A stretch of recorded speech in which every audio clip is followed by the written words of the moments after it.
За бустер тунгтай бас холбоотой одоо Дэлхийн эрүүл мэндийн байгууллагын одоо суурин төлөвчтэй яриад за мөн одоо ангаах ухааны сургуулийн эрдэмтэн профессортой уулзаад байж хад иргэд нэг зүйлийг ойлгохгүй байна гэж хэлж байгаа. Тэр нь вакцин бол одоо нөгөөрлөл цуснд хийж байгаа зүйл. Халдвар авч байгаа бол агаараар дамжиж байгаа зүйл. Тийм учраас халдвар бол авнаа. Гэхдээ вакцин хийгдснээрээ таны амь нас эрсдэхгүй. Та хүндрэхгүй. Таны одоо уушгинд том хэмжээний одоо эрсдэл үүсэхгүй байх л давуу талтай. За бустер тун бол яг уу гэхээр эхний 2 тунд хамрагдаад таны биед байгаа одоо антибоди гэж яриад байгаа тэр сөрөг биед тодорхой хэмжээнд багасж байгаа. Тийм учраас 3 дугаар тун зайлшгүй хэрэгтэй байгаа. Өнөөдрийг хүртэл хөл хороогүй явж байгаа энэ амжилтаа баттахын тулд хэрэгтэй. Бид нар эдийн засгаа нээхийн тулд хэрэгтэй. Иргэн таны амь нас аюулгүй байхын тулд хэрэгтэй.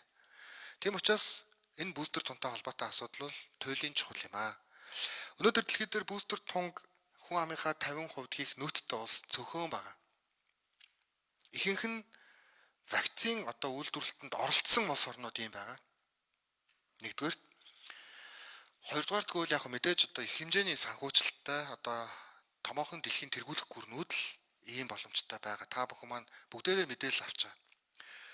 Бустер тун бидний хувьд австраад илүү л нөөцтэй болоод бүгд гуугаад байж байгаа улс өнөөдрийн дэлхий дээр туйлын цөөхөн шүү. Энийг одоо бас иргэд маань хил мэдээллийнхэн маань бас бидний хувьд ойлгох хэрэгтэй. Бид нар вакцин 7 хоног тасрахад ямар эмоцтой сэтгэл зүйтэй бид нар нүүр тулж яснаа бид нар мартчихж болохгүй.